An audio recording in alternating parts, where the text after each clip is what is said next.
ایک نئی چال تیار کی ہے۔ یہ نئی چال یہ ہے کہ بھارت نے سیاحت سے متعلق G20 ممالک کی جو کانفرنس ہے اس کا سیشن متنازع مقبوضہ کشمیر کے شہر شری نگر میں رکھا ہے، جس کی پاکستان نے بھرپور مخالفت کی ہے۔ پاکستانی وزارت خارجہ کے ترجمان نے اس بارے میں یہ واضح کیا ہے کہ مقبوضہ کشمیر بین الاقوامی سطح پر تسلیم شدہ ایک تنازع ہے۔ بھارت کے عزائم کیا ہیں؟ پاکستان کا انتہائی قریبی اور دوست ملک چین اس معاملے پر بھی پاکستان کا ہم آواز بن چکا ہے۔ چینی وزارت خارجہ کے ترجمان نے بھارت کو خبردار کیا ہے کہ کشمیر پاکستان اور بھارت کے مابین متنازع علاقہ ہے، اس لیے بھارت اس معاملے کو مزید پیچیدہ بنانے سے گریز کرے۔ بھارت شاید مقبوضہ کشمیر کے عوام پر ناظرین جاری ظلم اور جبر کو چھپانا چاہتا ہے، اور اس کی کوشش ہے کہ 5 اگست 2019 کو اس نے مقبوضہ کشمیر کی جس آئینی نیم خود مختاری کو ختم کیا تھا اس حقیقت کو دنیا کی نظروں سے اوجھل رکھا جائے۔ لیکن پاکستان نے متنازع علاقے میں کانفرنس کے انعقاد پر G20 ملکوں کو اپنے تحفظات سے آگاہ کر دیا ہے۔ اسی پر ہمارے پاس ایک رپورٹ ہے، وہ رپورٹ آپ کو یقیناً دکھائیں گے، لیکن جب آپ یہ رپورٹ دیکھ چکیں گے تو ہمارے ساتھ رشید صافی صاحب کو آپ اس وقت دیکھ سکتے ہیں، جی اسٹوڈیو میں موجود ہیں، سینئر تجزیہ کار ہیں، ہمارے ساتھ موجود ہیں اس اہم معاملے پر بات کرنے کے لیے۔ لیکن اس سے پہلے کہ ہم ان سے گفتگو کا آغاز کریں، آپ مقبوضہ کشمیر پر خاص طور پر یہ جو G20 ممالک کا اجلاس ہونے جا رہا ہے اس حوالے سے ایک رپورٹ دیکھ لیجیے، پھر ان سے بات کرتے ہیں۔ مقبوضہ کشمیر میں ظلم و بربریت کو چھپانے اور دنیا کی آنکھوں میں دھول جھونکنے کے لیے بھارت نے اب نیا جال تیار کر لیا ہے۔ بھارت سیاحت سے متعلق G20 ممالک کے اجلاس کا ایک سیشن سری نگر میں رکھنے کی تیاری کر رہا ہے۔ پاکستان نے اس بھارتی اقدام کی بھرپور مخالفت اور مذمت کی ہے۔ وزیر اعظم کی مشیر قمر زمان قاہرہ نے پریس کانفرنس کرتے ہوئے کہا کہ ایسی سرگرمیوں سے بھارت مقبوضہ کشمیر کے عوام پر جبر اور اس خطے کی آبادیاتی ساخت کو تبدیل کرنے کی کوششوں کو نہیں چھپا سکتا۔ وزیر اعظم کی مشیر قمر زمان قاہرہ کا کہنا تھا کہ پاکستان بھارت کی ایسی چالوں سے واقف ہے۔ G20 ملکوں کو اپنے خدشات کے حوالے سے خطوط لکھے ہیں۔ ایک متنازع علاقے میں کانفرنس کا انعقاد کر کے بھارت کیا مقاصد حاصل کرنا چاہتا ہے۔ مقبوضہ کشمیر کی طرف اور کشمیر کی اوورآل تحریک کے اوپر ہونے والے واروں کا اور خاص طور پہ G20 کانفرنس کا اس کے انعقاد پہ ایک احتجاج کا سلسلہ شروع کریں گے، دنیا کو بتائیں گے کہ یہ اس کے عزائم کیا ہیں ہندوستان کے۔ مودی نے مقبوضہ کشمیر کو کشمیریوں کے لیے جیل بنا رکھا ہے۔ وزیر خارجہ بلاول بھٹو کی قیادت میں بھارت کا مکروہ چہرہ دنیا کے سامنے عیاں کرتے رہیں گے۔ پیپلز پارٹی آزاد کشمیر نے G20 کانفرنس کے انعقاد پر 3 روزہ احتجاج کا فیصلہ کیا ہے۔ باغ کے مقام پر بڑا احتجاجی جلسہ کیا جائے گا جس میں آزاد کشمیر کی تمام سیاسی جماعتیں اور تنظیمیں شرکت کریں گی اور تفریق سے بالاتر ہو کر کشمیریوں کی حق کے لیے ہم آواز بنیں گی۔ انڈیا میں G20 ممالک کی سیاحت سے متعلق ورکنگ گروپ کی کانفرنس 22 سے 24 مئی تک شیڈول ہے۔ پاکستانی وزارت خارجہ کے ترجمان کا کہنا ہے کہ بھارت کا غیر ذمہ دارانہ اقدام اقوام متحدہ کی سلامتی کونسل کی قراردادوں اور بین الاقوامی قوانین کی کھلی خلاف ورزی ہے۔ مقبوضہ کشمیر بین الاقوامی سطح پر تسلیم شدہ تنازع ہے جو اقوام متحدہ کی سلامتی کونسل کے ایجنڈے پر 7 دہائیوں سے زیادہ عرصے سے حل طلب ہے۔ پاکستان کا قریبی اتحادی ملک چین بھی بھارت کی جانب سے اپنے زیر انتظام کشمیر میں G20 اجلاس کے انعقاد کی مخالفت کر چکا ہے۔ چینی وزارت خارجہ کے ترجمان خبردار کر چکے ہیں کہ کشمیر پاکستان اور بھارت کے مابین متنازع علاقہ ہے، اس لیے بھارت اسے مزید پیچیدہ بنانے سے گریز کرے۔ 5 اگست 2019 کو بھارت نے اپنے زیر انتظام کشمیر کی آئینی نیم خود مختار حیثیت ختم کر دی تھی، جسے کشمیریوں نے یکسر مسترد کیا اور پاکستان کی جانب سے شدید احتجاج کیا گیا تھا۔ پاکستان کی جانب سے شدید احتجاج کیا گیا تھا اور پاکستان کی جانب سے ابھی بھی شدید احتجاج کیا جا رہا ہے۔ یہ احتجاج جو ہے اس کو ظاہر ہے بھارت کچھ اچھا نہیں سمجھ رہا ہے، لیکن یہ پاکستان کا حق ہے کیونکہ مقبوضہ کشمیر ایک متنازع علاقہ ہے دونوں ممالک کے درمیان، اور اس بات کو رشید صافی صاحب سے ہم مزید اچھی طرح سے سمجھ لیتے ہیں۔ سینئر تجزیہ کار میرے ساتھ اسٹوڈیو میں موجود ہیں۔ رشید صاحب السلام علیکم، بہت شکریہ آپ جوائن کر رہے ہیں۔ رشید صاحب، پاکستان جن تحفظات کا اظہار کر رہا ہے، آپ ان تحفظات پر کیا رائے رکھتے ہیں؟ دیکھیے بالکل جینون تحفظات ہے۔ G20 کا جو اجلاس ہے آپ جانتی ہے کہ اس کی صدارت اس وقت انڈیا کے پاس ہے، اور یہ بالی میں جو ہونے والا جو پچھلا G20 تھا اس کا ایک تسلسل ہے۔ باقی چیزوں پہ پاکستان کو کوئی اعتراض نہیں ہے، لیکن جو ایک اسپیشل جو آپ نے رپورٹ میں بھی بتایا کہ ایک سیگمنٹ انہوں نے رکھا ہے جو متنازع عالمی سطح پہ تسلیم شدہ متنازع علاقہ ہے مقبوضہ جموں کشمیر، وہاں پہ انہوں نے جو سیشن رکھا ہے جو تیاریوں کے سلسلے میں ہوتا ہے، اصل جو ایکٹیویٹی ہے آپ جانتی ہیں کہ نیکسٹ مہینے سے شروع ہونی ہے، لیکن صرف پاکستان کو دکھانے اور دنیا کے آنکھوں میں دھول جھونکنے کے لیے کہ سری نگر اور مقبوضہ کشمیر میں حالات بڑے اچھے ہیں اور ٹورزم پہ مبنی ایک سیشن انہوں نے وہاں پہ رکھا ہے، تو سوال انڈیا سے یہ بنتا ہے کہ اگر اس میں پاکستان کو ٹیز کرنا یا کشمیری مسلمانوں کے زخموں پہ نمک پاشی کے علاوہ اگر کوئی اور مقصد نہیں ہوتا تو گوا میں یہ کیوں نہیں رکھوایا، کیونکہ انڈیا کا سب سے بڑا ٹورزم مرکز جو ہے وہ گوا ہے، پھر آپ جانتی ہے کہ ممبئی جو ہے وہاں کی جو ٹورزم اور وہاں کی جو فلمی صنعت ہے وہ دنیا بھر میں اس کی بھی ایک شہرت ہے، تو وہاں پہ یہ سیشن کیوں نہیں رکھوایا گیا؟ اس میں بدنیتی شامل ہے، پاکستان کو سفارتی سطح پہ ایک میسج کنوے کرنا ہے۔ آپ جانتی ہیں کہ پچھلے کچھ سالوں سے مقبوضہ کشمیر کے حوالے سے ہندوستانی موقف پہ دنیا کو یقین نہیں آ رہا ہے، اور جو مودی سرکار ہے ان کو یہ غصہ اس وقت زیادہ ان کا غصہ ہوا تھا جب امریکی سفیر نے آزاد جموں کشمیر کا دورہ کیا تھا، اور اس کے بعد بھی کئی جو عالمی مبصرین تھے وہ بھی مقبوضہ کشمیر گئے اور وہاں کی جو رپورٹیں ان کی تھی وہ بڑی تسلی بخش تھی، اور کشمیریوں کے بارے میں انہوں نے یہی رپورٹیں آکی دی کہ پاکستان کے جو آزاد کشمیر ہے وہاں پہ لوگ خوش ہیں، وہاں کی زندگی جو ہے وہاں پہ زندگی رواں دواں ہے اور بالکل نارمل ہے۔ لیکن دوسری طرف ہم دیکھ رہے ہیں کہ مقبوضہ کشمیر عمومی طور پر ایک بڑی جیل کی صورت میں موجود ہے، جو وہاں پہ انسانی حقوق کے مسائل ہے، جو گھر گھر سے روز جنازے اٹھتے ہیں۔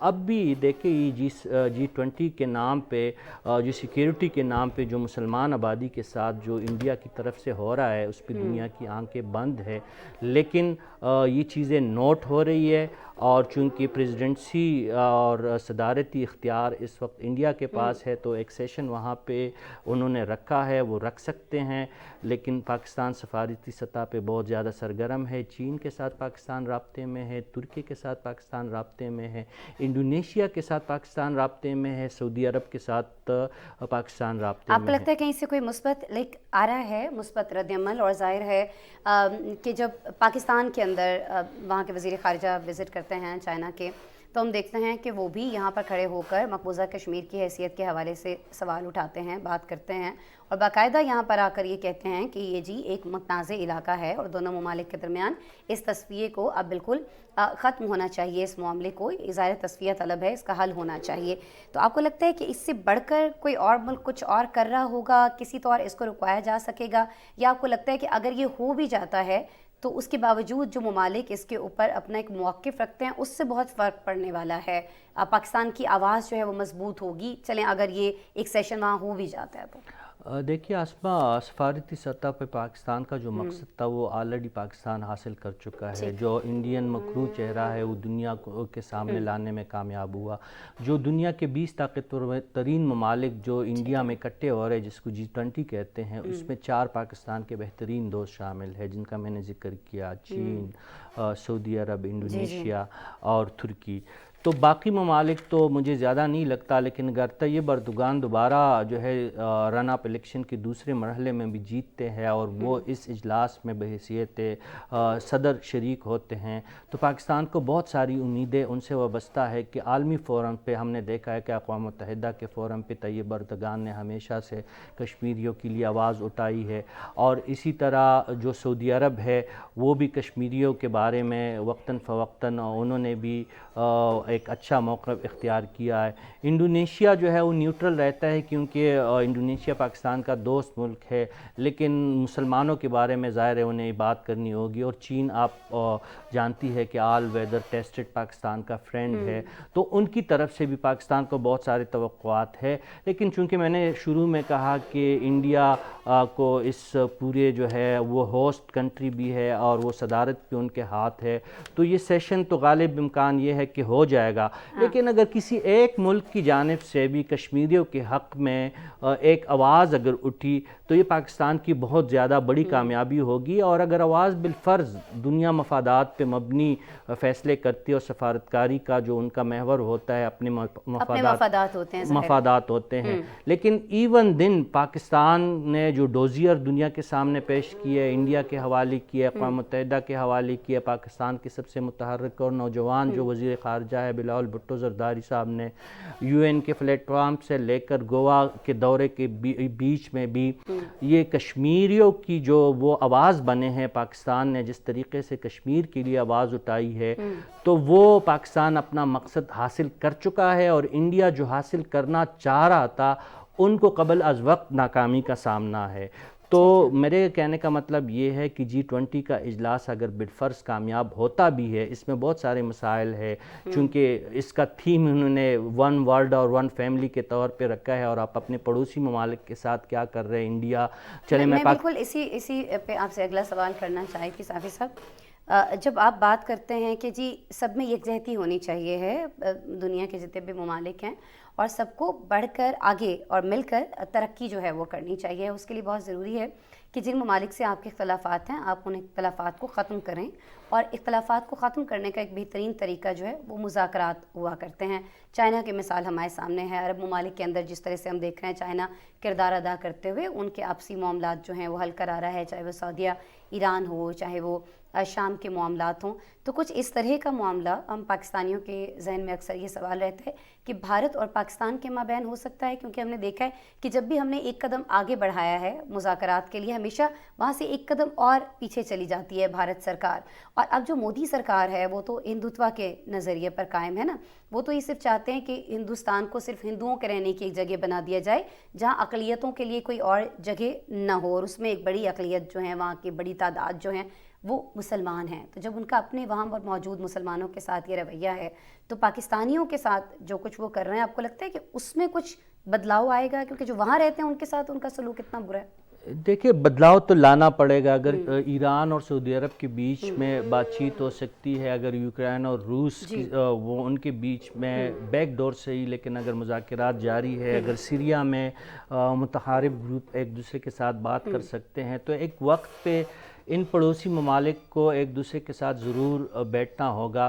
یہ ہم نے دیکھا ہے, دیکھیں کہ چین کے ساتھ چلے ہم مان لیتے کہ پاکستان ایک ڈکلیئر دشمن ہے ہندوستان کا, ہم اس بات کو تسلیم کرتے ہیں, لیکن دیکھیں ان کے جو باقی پڑوسی ممالک ہیں ان کی شکایتیں, چین کی شکایتوں کو دیکھ کے سری لنکا, نیپال, بھوٹان, اب جہاں جہاں پہ بھی اثر رسوخ ہے, چائنا کے ساتھ دیکھیں میں نے عرض کیا کہ چین کے ساتھ ان کا جو ایک تنازع ہے ایک, اور اب وہاں پہ جو جھڑپیں ہوئی ہیں, اور حالیہ دنوں میں بھی جو کئی واقعات ہوئی ہیں بھوٹان کو لے کے, آپ سری لنکا کو دیکھ کے, آپ بنگلہ دیش کے ساتھ ان کے معاملات کو دیکھ کے, تو انہوں نے تمام پڑوسی ممالک کے ساتھ ان کے مسئلے مسائل چل رہے ہیں. لیکن آپ کا جو سوال ہے وہ بہت اہم اس لحاظ سے ہے کہ دنیا بدل رہی ہے, پڑوسی کو نہیں بدلا جا سکتا ہے. آپ باقی اپنی فورن پالیسی آپ کو چوز کر سکتے ہیں, پڑوسی نہیں کر سکتے, پڑوسی کو آپ چینج نہیں کر سکتے. تو اگر واقعی انڈیا اس ریجن کا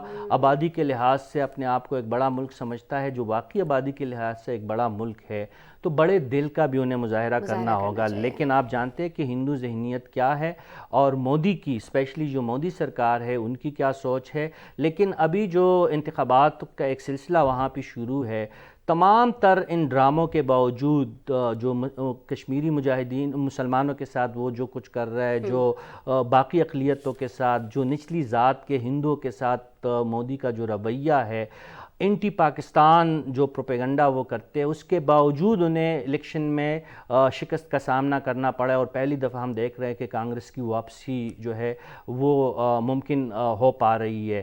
تو یہ تمام چیزیں بھارت کے جو باشعور کچھ طبقات ہیں ان کو یہ بات سمجھ لگ رہی ہے, اور جو مودی کا جو نفرت پہ مبنی فورن پالیسی اور اندرونی پالیسی ہے اس کو ناکامی کا سامنا ہے. لیکن اب بھی ایک طاقتور لابی ہندوتوا کا ہندوستان میں موجود ہے, جن کی سیاست اور بقا صرف اور صرف مسلمانوں سے اور پاکستان دشمنی پہ ہے. تو انہوں نے اس دشمنی کو جاری رکھنا ہوگا.